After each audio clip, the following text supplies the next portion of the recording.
Have you ever noticed that there are small resistors and larger resistors for the same resistance value? While designing our circuits, do we have to take into our consideration the resistance value only? Today, we will set up a practical experiment to answer all these questions. Consider subscribing to Electrical Engineering Planet channel to support our community.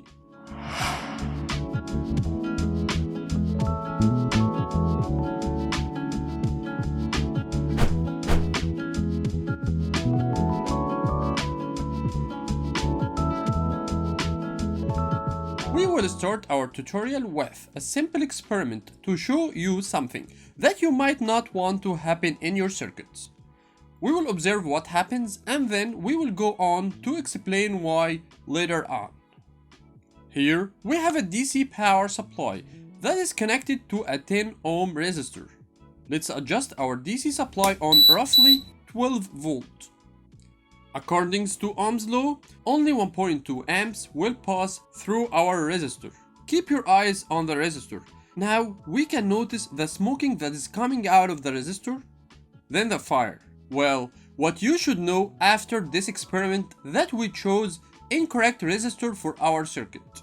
While dealing with resistors, we should take into our consideration not only the resistance but also the rated power.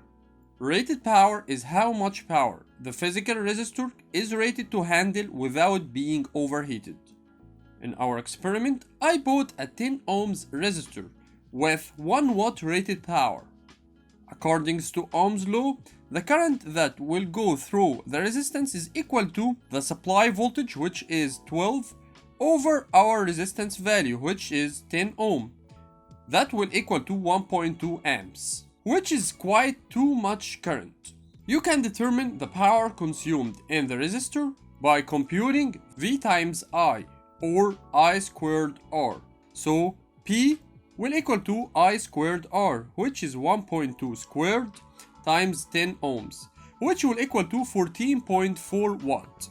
So 14.4 watt of power went through a 1 watt resistor. The consumed power is much too bigger than the rated power of this resistor, which will cause too much heat that will raise the resistor's body temperature.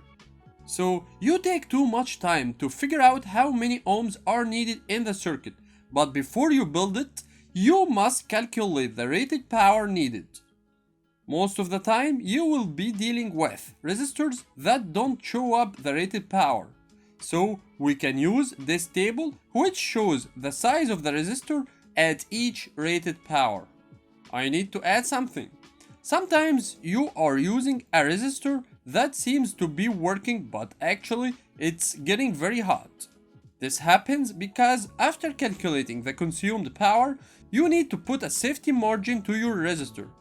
In other words, we need to ensure that the rated power is bigger than the consumed power with 10% at least. In the next video, we will learn how to connect high pressure sodium lamps and metal halide lamps with different types of ballast and igniters. Feel free to check our resources in the description down below. Consider subscribing to Electrical Engineering Planet channel. Also, don't forget to share, like, and let knowledge enlighten your world. Thanks for watching.